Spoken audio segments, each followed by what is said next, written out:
Hey y'all, a big thank you to everyone for joining us. Tonight I will be interviewing Edward, in my opinion, one of the most interesting figures in our community. You can find his channel in the description. Without further delay, let's get into it. It's interesting, huh? Very interesting, yes. Enigmatic, you know. But Okay. what's up, Ed? How you doing tonight? Doing all right. How are you? I'm doing okay, man. I'm doing okay. Ready to get this started if you're ready. I am. I want to know what's so interesting though about me. What's so interesting about Ed?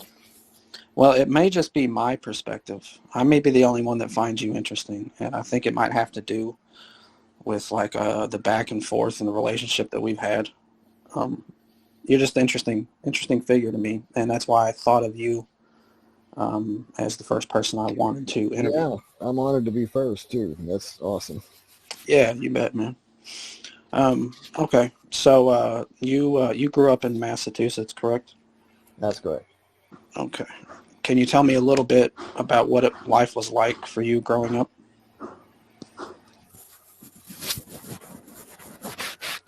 Yeah, we grew up in a town called. Well, I was born in Waltham, and then we moved to this town called Brockton, and Brockton's like just full of full of gangs, full of drugs, full of nothing that anyone would really want to be a part of.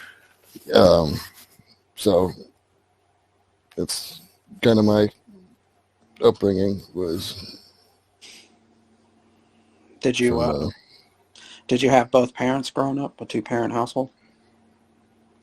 my parents divorced when I think I was 10, and my dad moved down to Florida. So no, I didn't for most of my childhood. No, I didn't. Okay. Yeah, I can relate to that. So, how did you find your way to Texas?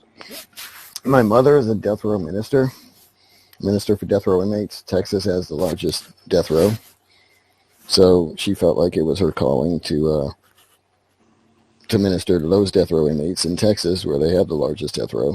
So How long have you lived in Texas? since almost damn, yeah, it's been a long time since 2005. Okay. I've noticed that you still have somewhat of a Massachusetts accent at times. I don't hear it. I mean, I don't see that really. Other people say I do, but I don't really feel like I do. Yeah, I it feel like definitely. my accent is a lot more southern. Sorry to cut you off. Oh, you're good. It definitely comes out at times, man. It's not all the time, but I can definitely pick it up sometimes.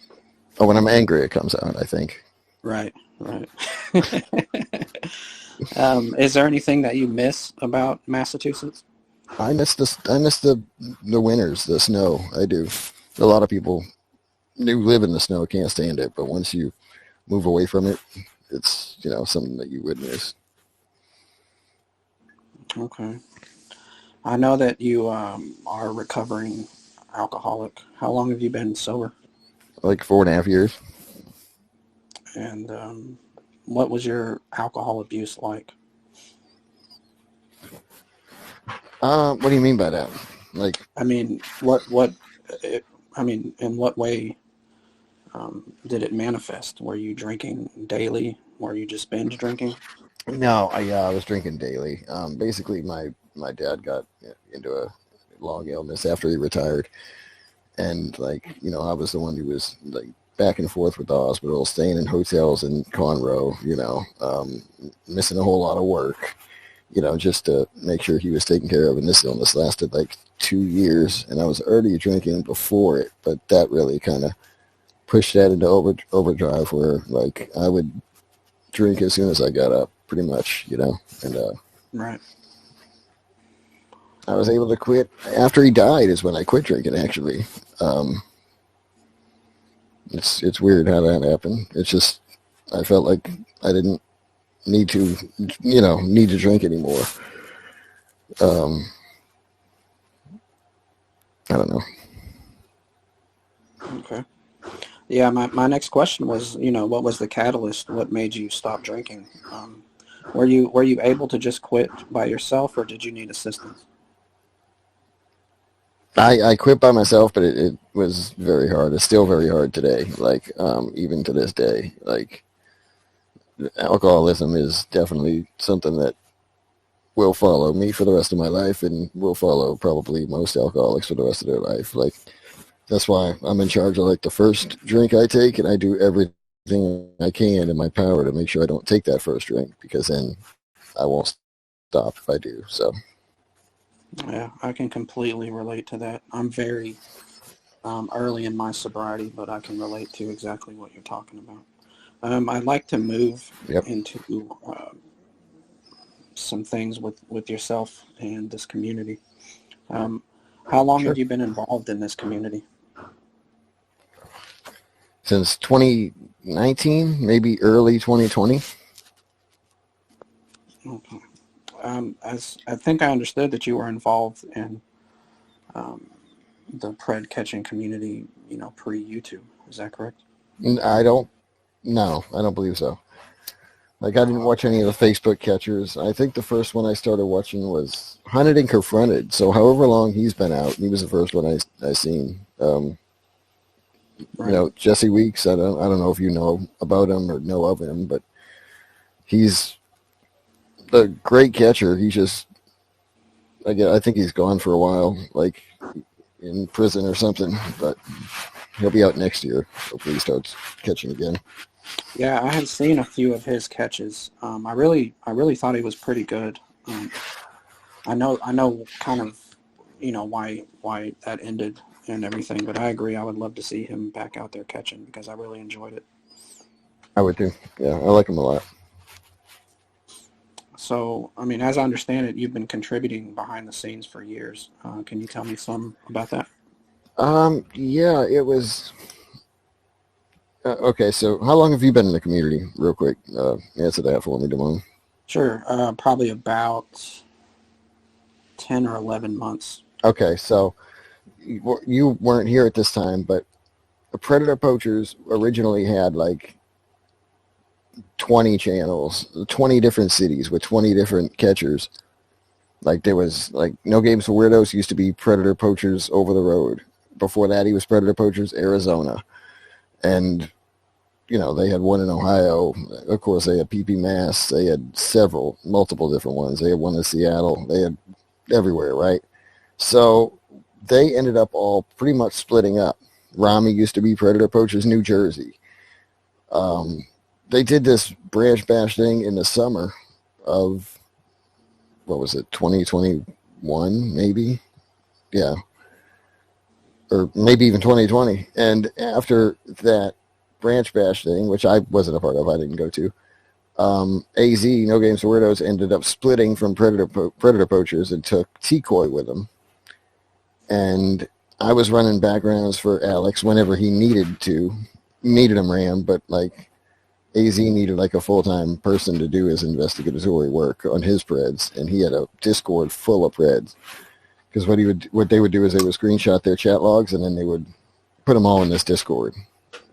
And since he was over the road, he had decoys everywhere, so he had catches everywhere. So I started just working with him, and I hope he comes back too. I talk to him all the time. He's talking about coming back. I hope he does. He is probably the best catcher out of all the catchers.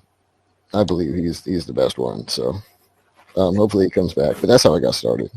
Okay. Is there any way to see his catches on YouTube, or are No they? Games for Weirdos is his channel. Okay. Cool. Cool. How do you contribute currently? Do you continue to help behind the scenes like that? I do, and I'll help any catcher that comes to me and asks me for help. I mean, I know Locksmith does it a lot now too, which kind of really lightened the load on me. But I mean, anyone that needs help, I'm willing to help them out. So Okay.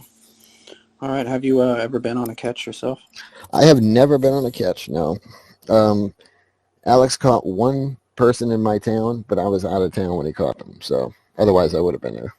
So you definitely would like to go on a catch given the Absolutely. opportunity. Oh yeah. That's cool. Are you involved with any communities outside of ours? I'm involved in a conspiracy theory kind of community about the Las Vegas shooting.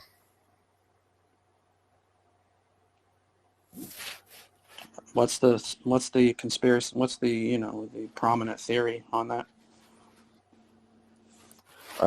My theory is that I don't believe it was one person shooting out of a 32nd floor window. I believe there were multiple shooters.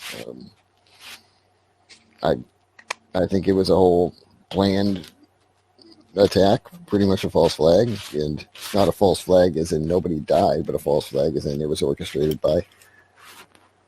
Um, I'm not going to say the government or whatever, but it was orchestrated by people that wanted to push agendas and,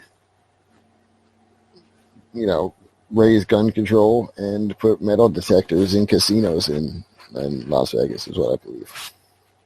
Okay. I'd like to talk a little bit about your channel. How long ago was it created? I don't know. Like maybe a year ago. The first video I put on there was right after Locksmith and so Locksmith and what was her name? Lily. I don't know if you know that story. It's not my story to tell, but Lily was doxing herself, and everyone thought it was Locksmith, and we proved it was Lily. So I ended up doing a video about that, and I blamed it on FBC. I said I was FBC in that video and put that video out, and that was when this, pretty much started. But I didn't really do anything with it. It just sat there dormant with that one or two videos on it for until like I don't know, maybe a year ago. Okay. All right. You were a CPP supporter at one time. Right? I was. Yep. How long were you supporting them? I supported him from the start pretty much until maybe November of last year. Okay. And what October, November, maybe. Okay, what happened initially between yourself and CPP to cause a split? Well,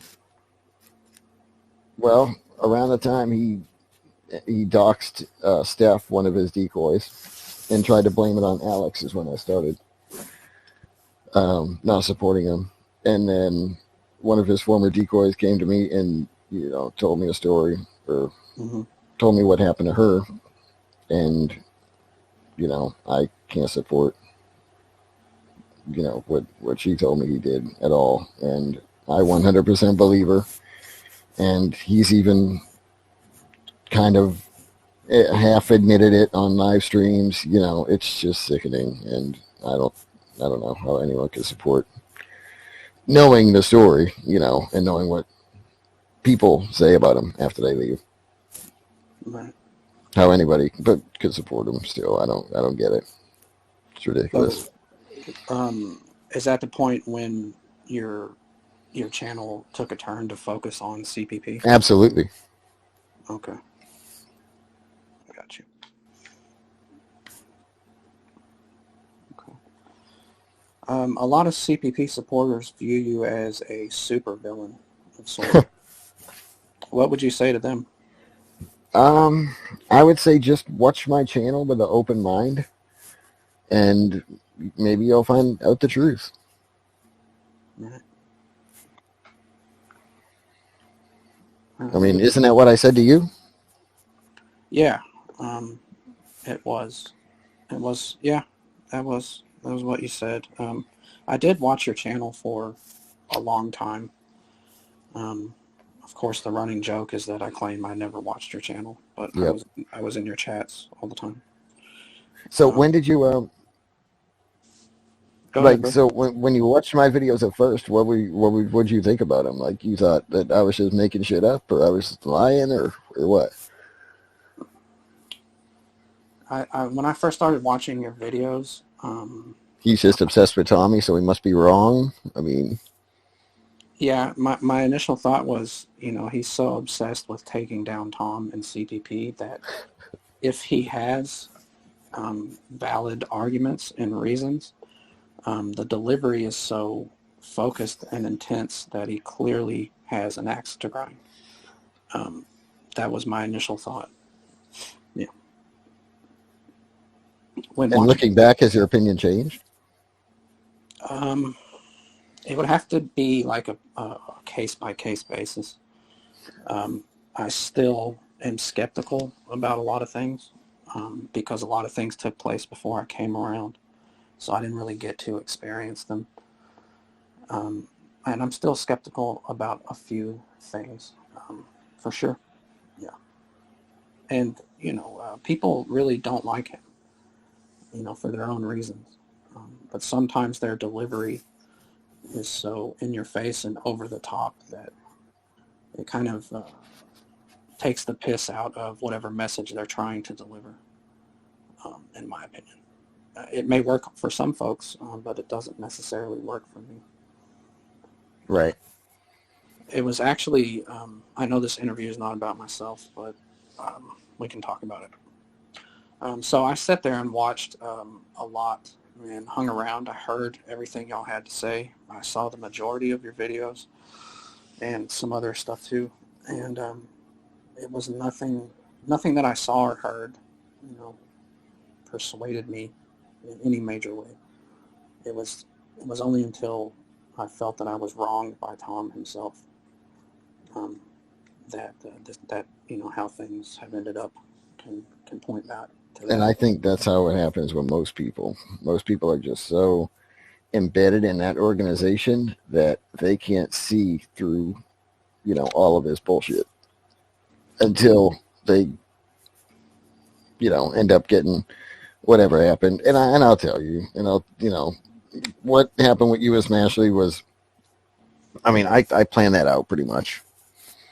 If you didn't know, I mean, I that's why I played that card. Oh, I can't give you a wrench because he'll throw you out. I played that card with you and Smashley, and because I knew as soon as I gave you guys a wrench that he would throw you out.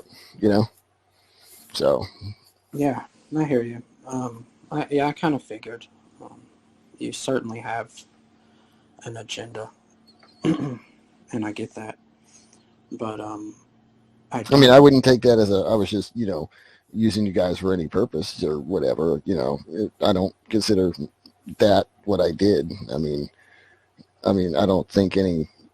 You know what I mean? Like I'm not. It wasn't. I wasn't coming from a bad place when I did it. I just knew.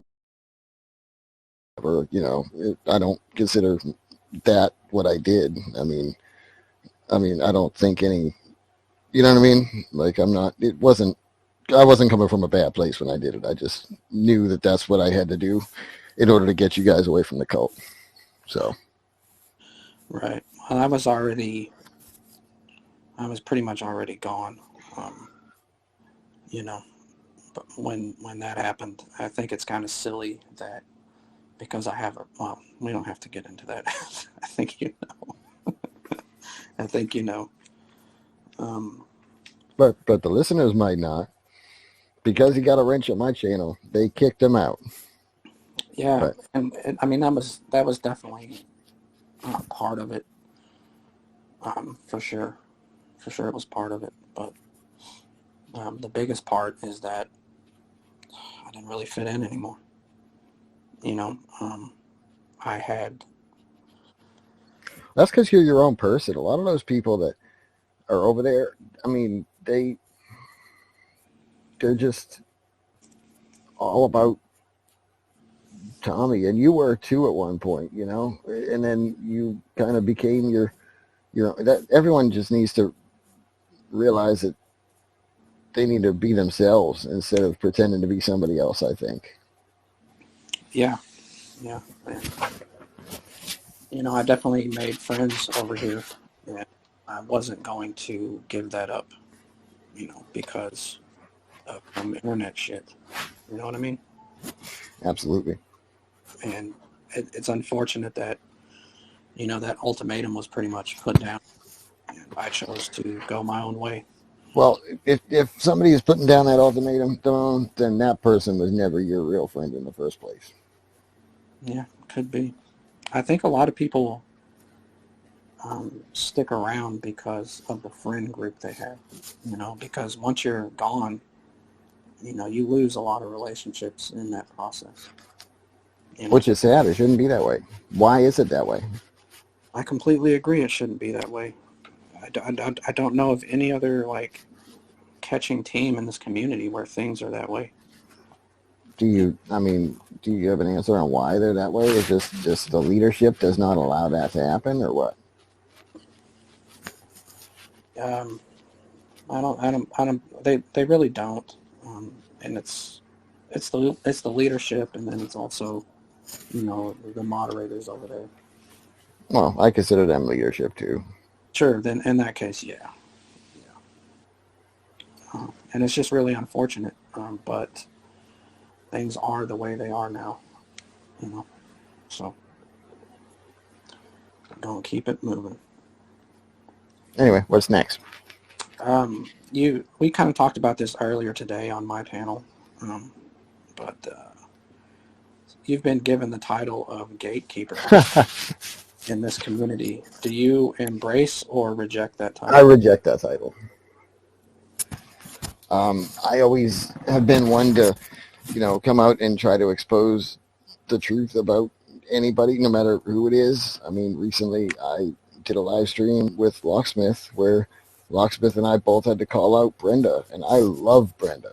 You know, um, it's not something that I wanted to do. It's just something that I felt like I needed to do, and he's probably the same way. Whenever you interview him, if you ask him that question, and it's just I'm a truth seeker. I'm after the truth, is what I am, and no matter what the truth is what I'm going to say. And it sucks that people think I'm a gatekeeper because I called out people's bullshit and people's fuckery. But if that's what people want to call me, then I guess that's what I am. I don't know. I Okay, reject the title though. okay. How often are you wrong about something, and do you come out and express that? Well, I'm not trying to be arrogant here, but I mean, I'm not often wrong, and if I am, it's usually a paperwork issue that's somebody else's fault, not my own. But sometimes I am wrong, and when I am the first one to go out there and admit my mistake and where I was wrong and tell what really happened. I remember back in the day, man. I didn't really know you all that well, and I was relatively new to panels and shit like that. And I think I was on a panel with Tom, and I said something about, no, he didn't make that video, or he didn't make that claim on one of his chit chats. I don't remember that Mm-hmm. video. This is a scamula thing Yeah, that seems like forever ago, Ed. My goodness, it hadn't even because been that long ago. he was saying that I'm abusive to scamula or whatever, and I was like, well, I'm abusive. You're the one that trashed her on your show the other day, saying Cooley had police reports, and he denied it, and you not even knowing. We're like, oh, that never happened. Okay. I was trying to pull that video up right then, too. Like, who can screen share this? And, I yeah, remember, like the next day or the day, or maybe a couple days later, you made a video with my name in the title, mm-hmm. and my stomach dropped, dude. I was like, oh no. Damone, this one's for you. I remember that, and you were correct in that instance, and I owned up to it, man, You because did. you were You right. did. And that meant a lot to me. Seeing I was right. I mean, you were right. I was wrong. That meant a lot. That was Yeah, a lot of people wouldn't have done that, and they would have just been like, "Well, fuck it. It doesn't matter." yeah. I've tried, even as one of Tom's mod for so long. I've tried to move like with integrity. You know what I'm talking about? And I think that I've done that. You pulled up um, live chat from a video where some guy was like, "Where's he live?" I was like, "Man, just don't go there." You know what I'm talking about? Yeah, and yeah, I respected that a lot too. That was the first time I watched that live stream. Okay. I had known it was going on because it was going on while I was live, so I knew about it, but I never watched it until just recently. And yeah, I mean, you definitely had integrity in that comment section as well. Cat Eyes did too. Yeah. Yeah. What's your relationship like with Tom, you know, offline and the text messages and things like that? We haven't messaged in months, but the last time we did message was, I believe I put him on my channel when he was threatening me and telling me to leave the community or whatever a couple months back. And I was like, fuck you, I'm not going anywhere. And I think I banned him on Instagram, and I don't know if he lost his Instagram and had to make another one or whatever. But he sent me another request just recently, and I don't know if I approved it or denied it. Like, he's got my number. I mean, Right. he could text me if he ever needed help with something. I'm willing to help him, identify a pred or whatever. But that's as far as, I don't want anything to do with him. So Right. Um, that's about as far as I'd work with him. Is, oh, you need help identifying somebody? Well, I'd rather see a chomo get exposed, and I could put my differences aside with you for 20 minutes while I look this up. You know what I mean? sure. And that's what I did with that Dylan thing. The last time I reached out to him was when he doxed his trailers. There's a big sign at his trailer park. It Mm-hmm. says what the name of the trailer park is, and he showed that on his first live over there. And I was like, "Yep, here's your address, you dumbass." It's like, people fuck with you on the internet. You might not want to put this out there. And he even said that. He's like, "Yeah, you reached out to me and told me I shouldn't do that." And it was a kind of a mutual respect thing, even though I don't have respect for him, because he sent me my address, well, an address I used to live at, like a week before that, and said, "Do you live here?" And I said, "No, I used to, but my kids live around there. So, I mean, do I have anything to worry about?" And he says, "Oh, no. You just might want to get that scrubbed off the internet or whatever." Didn't tell me where they found it. So how the fuck am I supposed to scrub it off the internet if I don't know where it is? Right. And, I was just basically returning that courtesy and been like, "Hey, look, this is easy to, find your place. Don't show that sign." And I also, at that point, I brought up Dylan because Dylan says he was touched by somebody in the school system, and I ended up FOIA requesting every employee for the Minneapolis school district for those years he says he was touched, and sent that employee list to Tommy to try to get that Dylan thing squared away too. So if need be, you'll assist CPP and Tom with the catch or looking for information, etc. Absolutely, just like I would anybody else. Did you have any personal relationship with Tom when you were supporting CPP? We talked a few times on the phone. I had more of a friendship and relationship with Sherry, his decoy. So, I mean, when they ended up getting the wrong, I don't remember what the dude's name was, but it's a Colorado Springs guy. I think his name was like, I don't know, something Miller. And, it was a very common name. And there was like 5 of them that lived in Colorado Springs. And they went to the wrong address, accused the wrong guy. This is the one Sherry talks about in the news interview. And, Right. Tommy tells her, call Steph. And she says, "No, I'm calling Edward." Now, I didn't really want to help Tommy out that day. I was going to say no, but I was like, "Wait, you're live right now?" And Sherry's like, "Yeah, we're live." I think you can hear that on the live because I asked that. And I was like, "Well, fuck, now I got to help him because I look like an asshole if I don't." So, yeah, my relationship was more with his decoy Sherry than it was with Tommy. But I would talk to Tommy if he called me or if I called him. What if he called you now? Would you talk to him? No,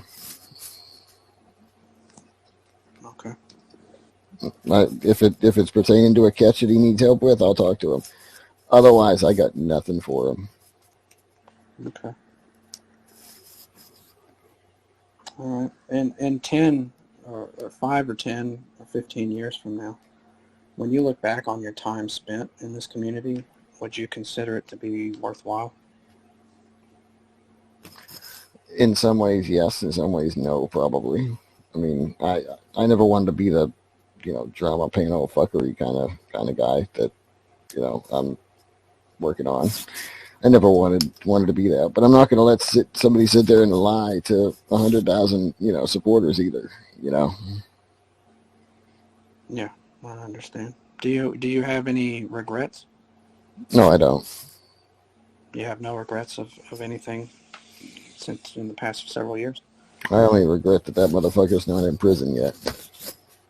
Is that what you would like to see happen? Um, honestly, yeah. Honestly, yeah.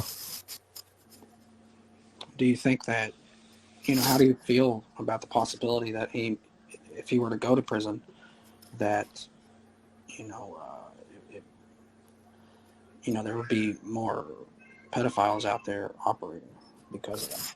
I don't think so. I think other people that live in the area will step up and become catchers. I think that I mean CPP is pretty much ran by Captain and Cooley, and I think they can carry on just as well without Tommy, and probably get the support of a lot of the community back if it was just them rather than just Tommy. Tommy is the person that he's the reason why this Tita not organization, but this whole group of people over here exist. It's not nothing to do with Captain, nothing to do with Cooley.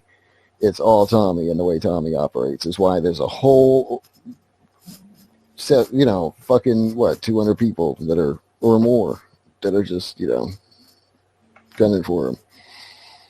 And it's the way he treats people, Damone. It's the way he treats people. Um, you seen recently, like in that video I posted. That's how he treats every woman that works for his organization that ends up leaving. He had to make shit up about Devin. He lied about Sherry. He lied about Blonde Java. He lied about Blue. He lied about everybody, and he just has to make everybody else seem like a piece of shit when we're not. We're actually really good people, and a piece of shit is the person who has everybody convinced that we're the bad ones.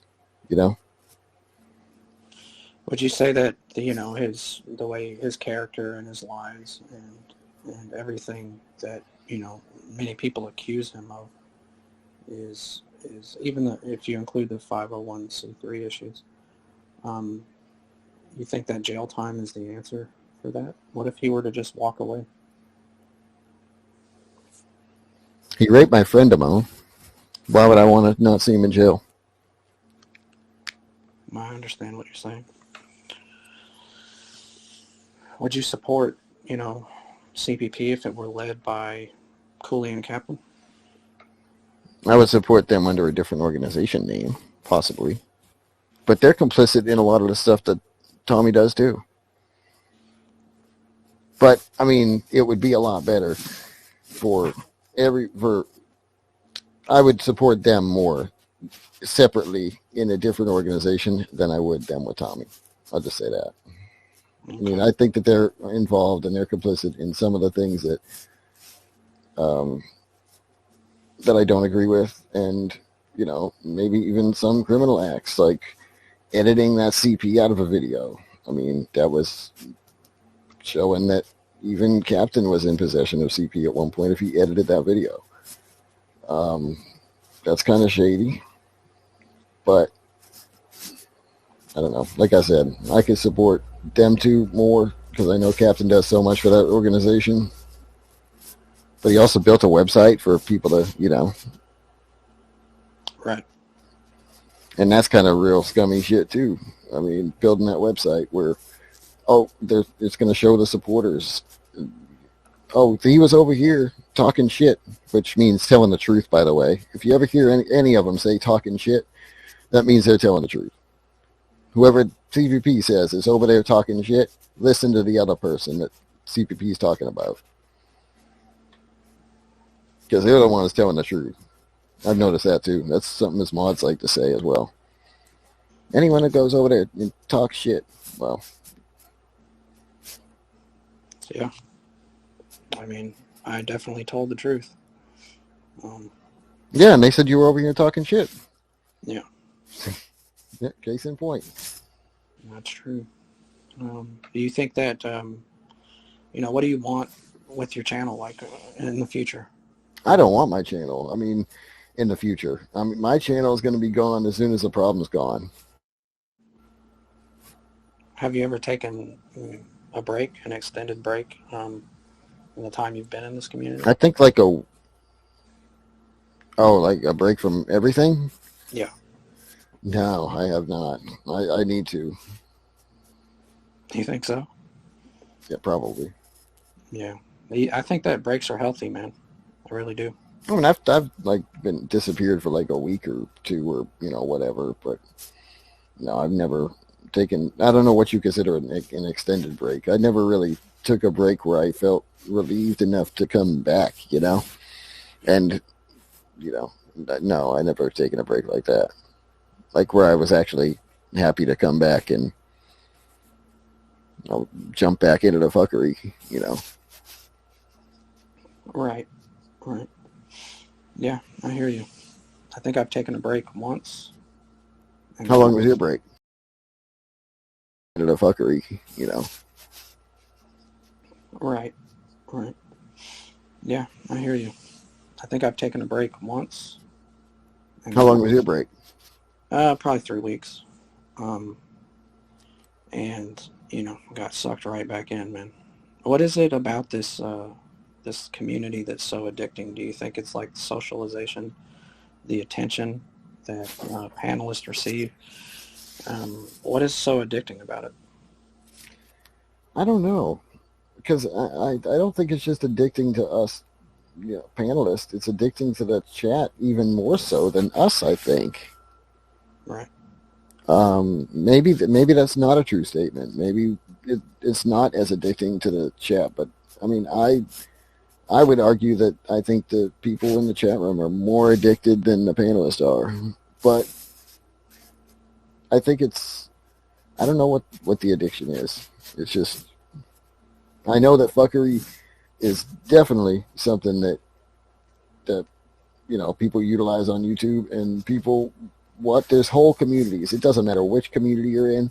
There's going to be drama in that community, and there's going to be doxing, and there's going to be fighting, and there's going to be people addicted to watching it, and it's just no matter where you go. And so I knew it would happen in this community. It happens in the Tupperware community. I mean, it really doesn't matter where you are on YouTube.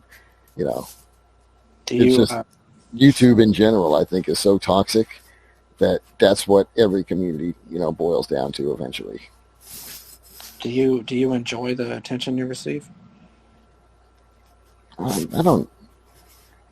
I mean, I was always one that would like hang back in the shadows. That's why I think they call me a gatekeeper. Like, I would handle like Bill, like community issues or whatever.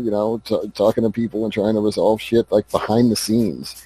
This panel stuff happened after Locksmith started doing panels. I think Locksmith or EnvyCap kicked off this panel thing, and then after that, it's just everyone kind of followed them. Are you concerned at all with the amount of subscribers or views or members that you get, or rather viewers that you get on a live? Not really. I don't. I mean, yeah, it's good to see a lot of people in there, especially when I'm having like a guest like CC or Sherry or Blonde Java, FM people with like real stories about Tommy to tell. It's good to see a lot of viewers in there. It's just I don't really sit there and I don't number crunch at all. I'm not sitting there with my doing a live stream watching my subscribers tick up like Da does whenever he buys some subs before the show. So, what enjoyment do you get out of this, man? Do you get any enjoyment out of this? I mean, I enjoy the people, that are in the chat, the people that come on panels. I mean, I consider a lot of people in this community my friends. That's pretty much where the enjoyment is. Just hanging out and chatting with everybody is where I get enjoyment in this community. Other than that, no, I really don't. Outside of the obvious, what don't you enjoy about this community? Um,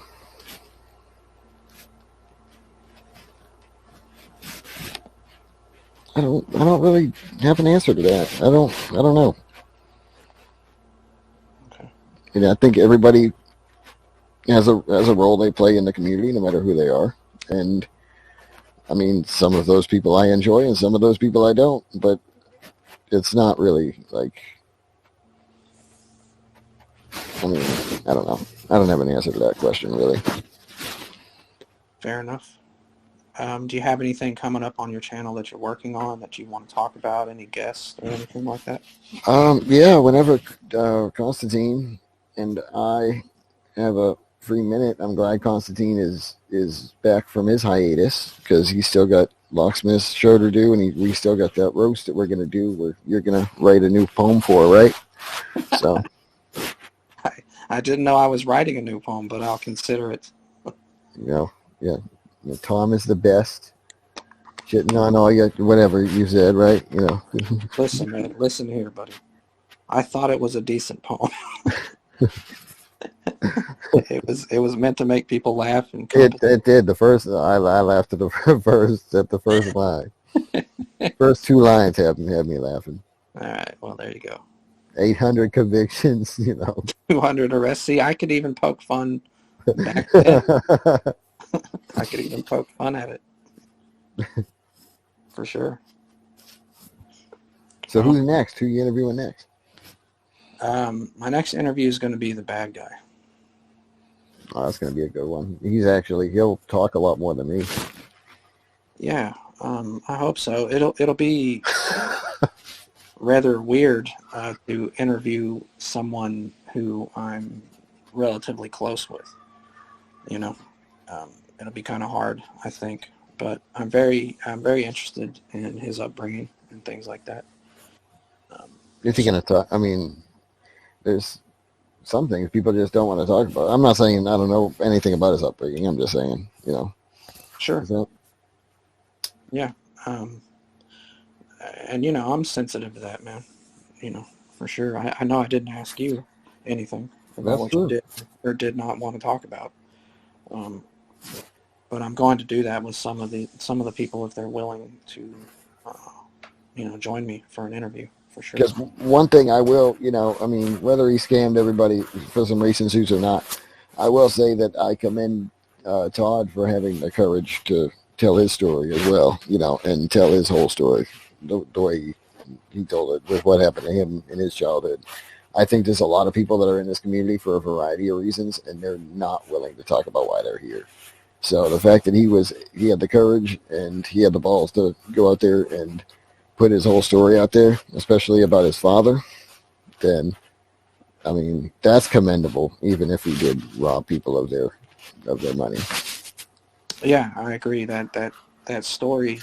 He when he tells it, man, it hits like a ton of bricks. You know what I mean? And like he had to live through it, and we only have to hear about it. Exactly. And it just punches you right in the chest, man. And I definitely commend him for telling that story. Absolutely, and my heart breaks for things of that like that. Absolutely. Yeah. So it really doesn't, matter what fuckery you're. I mean, of course, yeah, I'm gonna call out the fuckery, with the racing suit and all that. But no, I feel the same way about Todd and about Tommy's son. That's one thing that drives me crazy about Tommy is his son's story is not his story to tell. It's not Tommy's story to tell. And anytime anybody would ask about it, he would lay out the whole story. For any and all who would listen after he grabbed a White Claw from the fridge. That's not his story to tell. How many catches has he said, oh, well, my son was molested? Many catches. Yeah. And then, like when he's on his chit chats, if somebody asks him about it, just recently, Tommy says, "It's not my story to tell, so I'm not going to really say anything about it." And I was like, "Thank God." I mean, it's just I don't think his son appreciates him exploiting his sexual abuse for money, and I think that's why he does it, for money and for sympathy. He doesn't come from the right place on that. And I'm not talking about his sons that live with him now. This is his adult son, so it's not like I'm, bringing up anything nobody knew about. I mean, he's told the story live at least 3 times, and it's just sickening to me that he exploits his son's sexual abuse that way.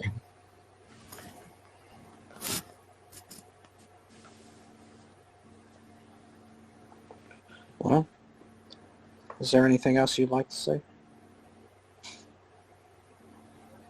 Um, I'll give you the last word. well, we almost made an hour, 45 minutes.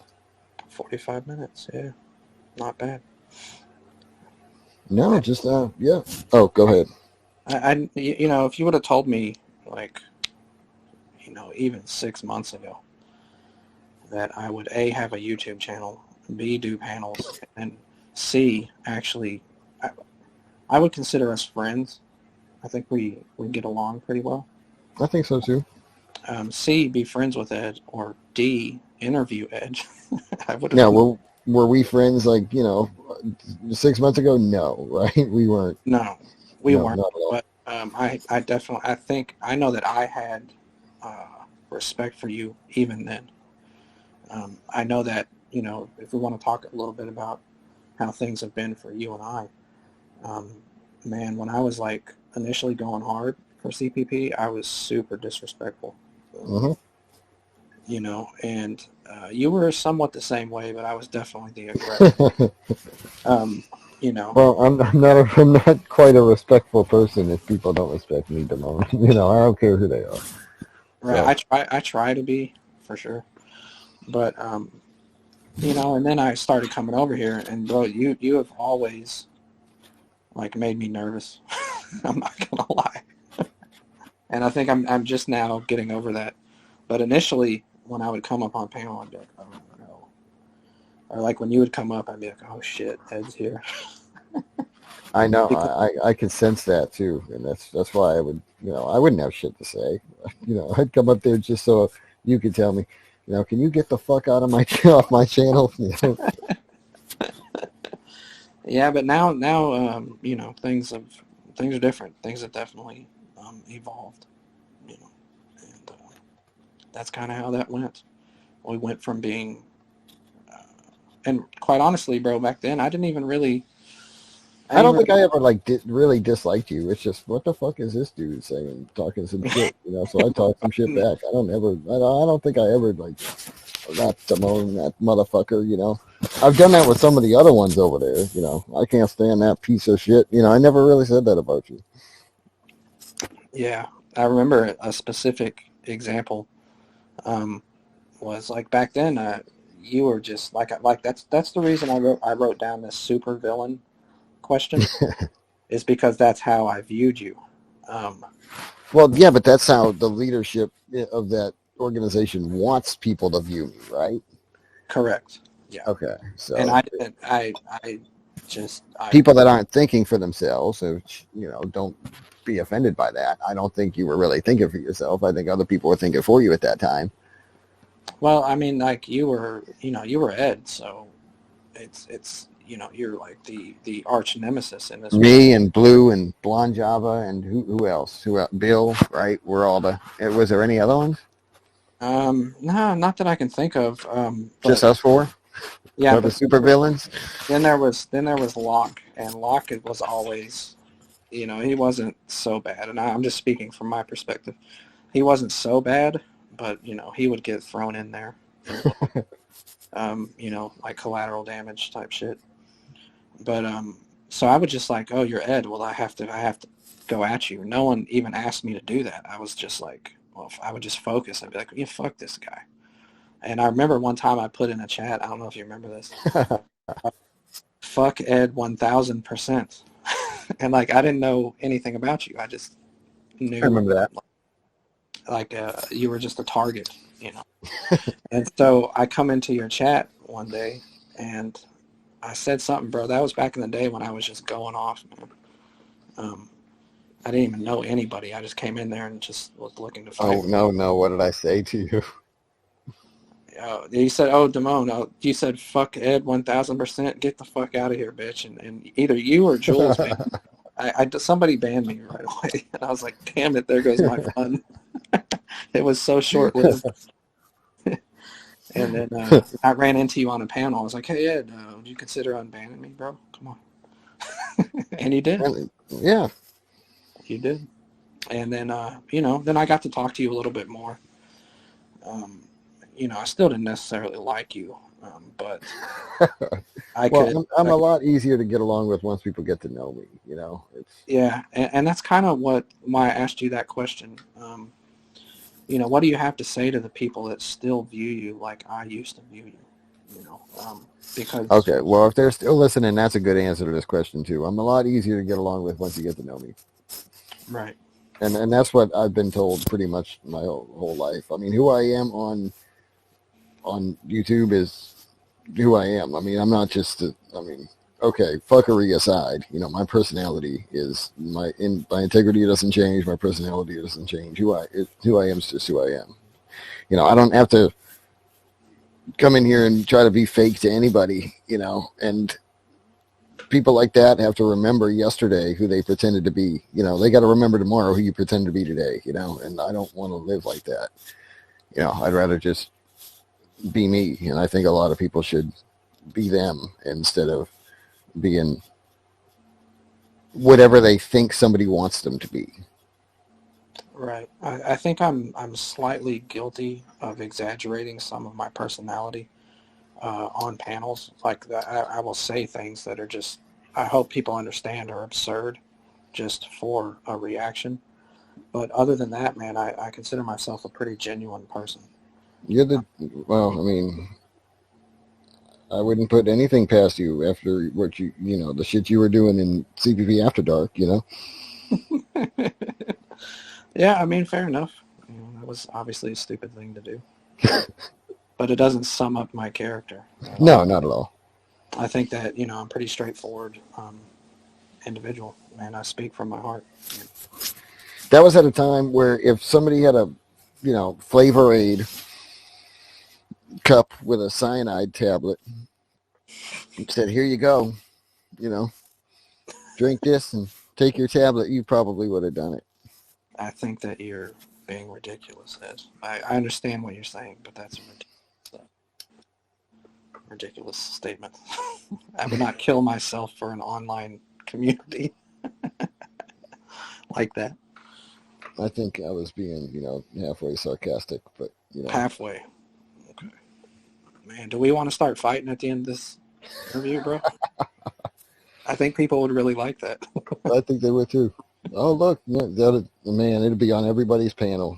Did you Yeah. hear Ed and Damone were fighting at the end of their interview? Can't even make it through a whole fucking interview. No, I'm just playing, but no, it is a cult though, and there's a lot of people that are, you know, drinking the Flavor Aid. Yeah, there's definitely some good people over there still, and and there's this division. There's this wall up, and it really sucks because there's some genuinely good people there, and if they want to continue to do their thing, I'm not going to attempt to persuade them. I'm just Like you've lost friendship with people that you were really close to, though, right? yeah, That definitely really sucks. yeah. So And it should when never be that way. I agree, and to give credit, that's not the case for some people. Some people will still want something to do with me. Some people Well, are, good. Let's say their names so we can get them excommunicated. dude. I've learned quickly. Not, I've stopped saying names, bro. I stopped doing that. In fact, Melinda, who is a real. I've learned quickly. Not, I've stopped saying names, bro. I stopped doing that. In fact, Melinda, who is a real sweet woman. She's been around for a long time. Oh, she gone. She's gone, man, and it's simply because she has a Oh, reputation. she is for real? Like she got kicked out from CPP too? Well, they banned her, Oh, and she has never said one cross word about. It's just that guilt by association thing. well, you know what they say. That's what bitches do. I've heard that expression before somewhere, but yeah, it sucks. It sucks. So when I came over and on locks and went up there and told the truth, um, it really is an insult when people would say that I was up there lying, that what I said was not the truth. Because when I went up there and did that, that Yeah. cost me relationships. But I felt like I had to get it out there to let people know exactly what is going on. And you were one of the only ones, except for the ones that, had been continuously speaking out, like FM and Blonde Java and myself. I mean, you were the only one who got on panel